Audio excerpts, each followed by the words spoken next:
Semiskin-miskin orang Islam, dia tak boleh tinggal semayang. Semayang tak peluang. Ambil wudu, air pun percuma. Bahkan surau ada, percuma. Tapi tak boleh tak semayang.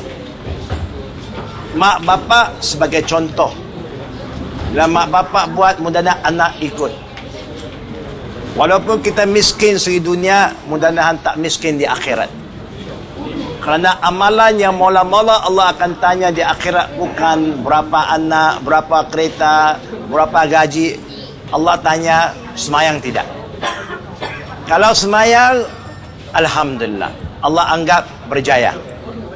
Kalau tak semayang, walaupun kerja besar, gaji besar, kereta besar, rumah besar, tak semayang, dia rugi di akhirat.